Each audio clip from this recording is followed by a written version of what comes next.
Askari mmoja wa Ukraine ameibuka katika video inayosambaa mitandaoni akidai kuwa alifanikiwa kutoroka kile alichokiita utawala wa Rais Volodymyr Zelensky baada ya kudaiwa kuokolewa na wanajeshi wa Urusi, katika simulizi linalozua mjadala mkali kuhusu hali ya uandikishaji wa kijeshi nchini Ukraine.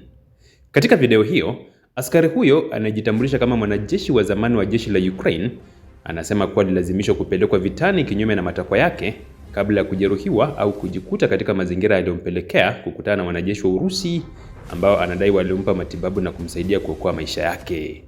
Wanateka wanaume mitaani.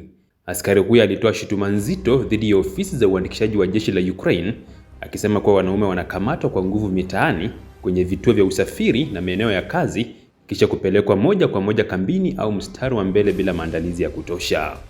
Kwa mujibu wa kauli yake, hali hii imewafanya wananchi wengi kuishi kwa hofu, huku wakidai kuwa serikali ya Kiev inatumia nguvu badala ya ridhaa ya wananchi kuendeleza vita vinavyoendelea dhidi ya Urusi. Katika sehemu ya video iliyozua mjadala mkubwa zaidi, askari huyo anasikika akisema kuwa yuko tayari kushirikiana na Urusi kwa kutoa taarifa kuhusu maeneo ya ofisi za uandikishaji wa kijeshi, akidai kuwa taasisi hizo ndizo zinaharibu maisha ya vijana wa Ukraine.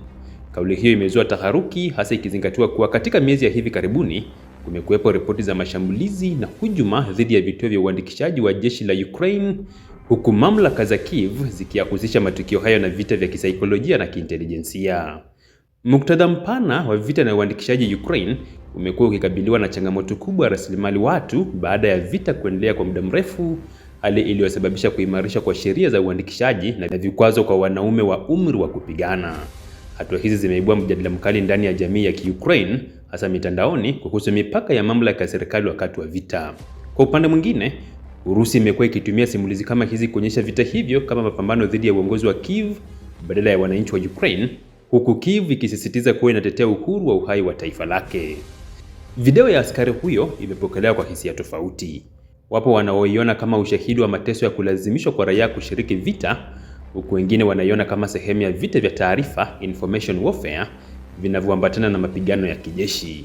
Hata hivyo, kilicho wazi ni kwamba simulizi hiyo imeongeza moto katika mjadala unaoendelea kuhusu gharama za kibinadamu za vita vya Ukraine na Urusi, hasa kwa vijana wa kawaida wanaojikuta katikati ya mzozo wa kimataifa.